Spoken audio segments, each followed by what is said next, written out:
Bonjour à toutes et à tous et bienvenue dans votre magazine quotidien Smart Éducation, un magazine, vous le savez, dédié à la formation, aux nouveaux métiers, aux nouvelles pédagogies, le rendez-vous qui donne un futur à la jeune génération. Quand le football sert à décrypter les grands événements géopolitiques mondiaux, c'est l'idée du groupe Omnes Éducation. Il a choisi la Coupe du Monde, évidemment, pour lancer Footballitique, sa série de décryptage géopolitique sur le football à destination des 40 000 étudiants du groupe. Un format qui les aidera à mieux comprendre l'indépendance de l'Algérie, par exemple, la guerre des Malouines ou encore la révolution égyptienne. Toujours donc sous le prisme du football. On en parle avec David Lechermeyer, directeur de la transformation pédagogique chez Omnes Éducation. Il est notre invité. Bonjour. Bonjour Eva. Bienvenue dans Smart Éducation. Merci beaucoup de nous accompagner. Ma première question est assez simple. Comment elle est née, cette idée de se servir du football pour enseigner ? Alors, déjà, c'est une idée qui est venue d'une initiative personnelle d'un des collaborateurs de mon équipe qui s'appelle Maxime, qui est à la base motion designer et qui est venu me voir un jour avec cette idée qui peut sembler saugrenue mais qui ne l'est pas du tout. Il se disait pourquoi pas se servir de cette espèce de référence culturelle universelle pour, comme point d'accroche, comme point d'amorce pour aborder un certain nombre de sujets géopolitiques, historiques, culturels, qui traversent un petit peu toutes nos histoires et nos sociétés actuelles. Et donc, de cette base-là, on s'est dit, c'est une excellente idée. Et si je peux me permettre une petite digression, ça rentre complètement dans l'ADN de ce que l'on souhaite faire chez Omnes Éducation. C'est-à-dire qu'en plus de former nos étudiants dans les cursus, dans les diplômes dans lesquels ils sont engagés, c'est de leur offrir la possibilité d'enrichir leurs connaissances, leur savoir-faire, leurs compétences sur ce qu'on appelle les compétences transversales, les literacy skills, qui sont vraiment au cœur de toutes les grandes mutations, les grandes transformations culturelles, environnementales, technologiques. Donc ça rentrait vraiment dans cette ambition-là. Et partant de ce parti pris, on a travaillé ensemble.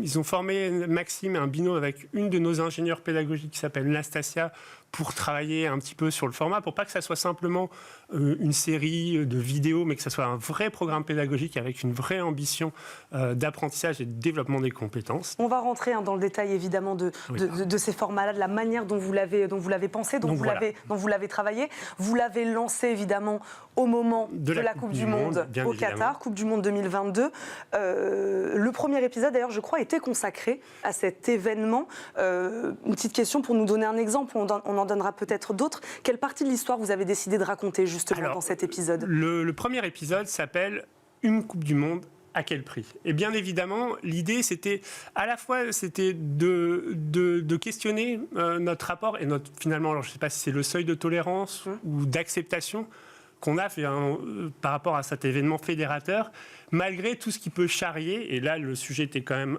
extrêmement intéressant, de problématiques géopolitiques, de problématiques environnementales. Il y a eu des grands débats à ce sujet, et savoir comment on se situait finalement du côté plutôt du supporter qui avait quand même envie de s'engager dans cet événement, ou de celui d'un citoyen, on va dire, avec ses convictions et qui se disait non, je ne vais pas y cautionner. Et finalement, on s'est dit, c'était un événement un peu prismatique où ça a cristallisé beaucoup de questions. Les appels au boycott se sont multipliés à ce moment-là. Et finalement, en re-questionnant l'histoire, on s'est dit, mais est-ce que chaque Coupe du Monde ne charrie pas son lot aussi plus que de polémiques, mais de questionnements par rapport de questionnements éthique. Mais est-ce que la Coupe du Monde, même en elle-même, n'est-elle pas elle-même un événement géopolitique mondial ? C'était amusant parce que c'était au moment où notre président, Emmanuel Macron, avait sorti cette fameuse phrase en disant non, ne mêlons pas le sport à la politique. Et finalement, on s'est servi un peu comme un clin d'œil de ce point de départ, puisque éminemment, le sport est politique. Et d'ailleurs, dans Footballitique, le parti pris, c'est d'avoir 3 temps forts. Alors, j'anticipe peut-être les questions, mais d'avoir 3 temps forts. Un premier temps fort qui est vraiment une vidéo d'animation qui mêle des images d'archives, ce qu'on appelle du motion design, donc des schémas animés, pour expliquer de manière didactique, pour apporter du contexte, des éléments d'appréciation, pour bien resituer cet événement dans un cadre plus large. Ensuite, on a une deuxième partie qui est une partie plutôt d'approfondissement où on va permettre à chaque étudiant d'avoir une vision très très claire, extrêmement rigoureuse, pointue de toutes les données politiques, culturelles, historiques qui structurent ou innervent cet événement. Et le troisième temps qui est extrêmement intéressant, on a fait appel à Yvan Gastaud, qui est un historien spécialiste du sport, pour prendre de la hauteur, décrypter, aider les étudiants à décrypter et à interroger avec cet angle à la fois historique et géopolitique cet événement-là. Donc on a bien vraiment cette ambition de questionner même ce qu'est l'essence du sport et en quoi, comme n'importe quelle activité humaine, il ne peut pas être décorrélé, on ne peut pas le mettre à côté. Il n'y a pas de frontière étanche entre le sport, la pratique sportive et ce qui structure et ce qui porte nos sociétés. Mais donc il fallait tout de même un spécialiste historique du sport pour traiter de ces questions-là dans cette série de podcasts. On a, et c'est un peu, enfin en tout cas c'est un credo qu'on a chez Omnes Éducation, qu'on a à la direction des programmes, à la direction de la transformation pédagogique, d'essayer d'allier à la fois une grande rigueur pédagogique, académique, avec, on va dire, une forme de narration, d'écriture et de scénarisation qui soit le plus agréable ou le plus appétant possible. Est-ce que vous pouvez nous donner d'autres exemples d'événements géopolitiques sur lesquels vous vous êtes arrêté? J'en ai donné quelques-uns en préambule. Alors, je ne pourrais pas tous les citer. On en a prévu une vingtaine d'événements. Il faut savoir que là aussi, c'était un parti pris qui était intéressant. C'est vraiment de construire ce programme qui est un vrai programme pédagogique. Et j'insiste là-dessus. Et donc, on s'inspire du programme de l'école? Non, pas du puisque tout. vous vous adressez en plus à tous les étudiants du groupe. C'est tous les étudiants du groupe. Donc, c'est nos plus de 33 000 étudiants qui sont soit dans des écoles de sciences de gestion, management, soit dans des écoles d'ingénieurs, soit dans des écoles de sciences politiques ou de communication création, donc qui ont des parcours, des diplômes extrêmement différents. Et on s'adresse à chacun d'entre eux, à chacun et chacune d'entre eux. Et en fait, l'idée, c'était de pouvoir de prendre des événements à la fois extrêmement connus, ou extrêmement présents, prégnants dans l'actualité, comme la Coupe du Monde au Qatar, mais parfois des événements un peu plus oubliés, mais à chaque fois pour pouvoir nourrir une culture générale qui ne soit pas simplement une culture générale pour de la culture générale, mais parce qu'elle permet d'avoir une meilleure lecture, une meilleure compréhension de tous les enjeux géopolitiques, économiques, culturels qui traversent nos sociétés. Mais l'indépendance de l'Algérie, par exemple, comment vous l'avez lié au football, cet événement-là? Ça part d'un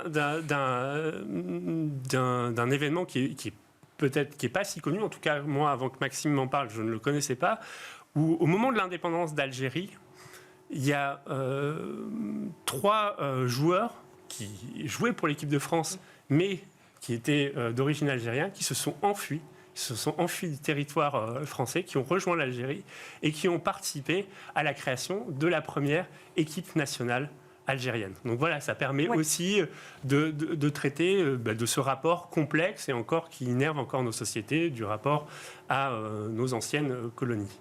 Donc, pour rentrer dans le détail, vous en avez déjà parlé, vous nous avez raconté un peu le format, à quoi ça ressemble. Ça dure combien de temps? Voilà, l'élève, il écoute combien de temps ces épisodes?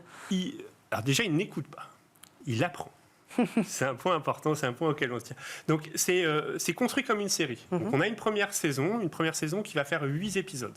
Ces 8 épisodes, donc, vont chaque mois, tous nos étudiants vont avoir accès à un nouvel épisode sur un événement, par exemple la Coupe du Monde, l'Algérie, la guerre des Malouines. C'est 30 minutes à chaque fois, 30 minutes avec 3 temps forts. Un premier temps fort qu'on appelle l'histoire. Donc, je vous dis de manière très scénarisée, très narrative, une vidéo entre 5 et 8 minutes qui mêle images d'archives, commentaires, voix off, qui schéma. C'est une voix off, c'est une écriture collective, donc c'est produit en interne. et qui raconte cette histoire, qui donne à voir, qui met en perspective à la fois des schémas d'illustration, donc des schémas, des illustrations didactiques et des images d'archives, déjà pour permettre aux étudiants de mieux appréhender le contexte. Ensuite, on a une deuxième partie qui est plutôt, comme je vous l'ai indiqué précédemment, une partie d'approfondissement où on va rentrer dans le détail, soit de la chronologie, soit des événements qui ont eu lieu. Et la troisième partie, qui s'appelle l'éclairage, donc où Yvan Gastaud vient apporter ces clés de lecture, de compréhension pour prendre de la hauteur, éventuellement faire des correspondances avec ce qui nourrit ou ce qui innerve encore notre actualité et permettre à chaque étudiant ainsi de construire à la fois, c'est ça, une mécanique de culture générale, mais aussi une manière d'apprendre qui soit différente et une manière d'interroger des événements qui peuvent sembler peut-être un peu lointains de son quotidien ou de ces problématiques-là, et l'amener à faire quelque chose qui est extrêmement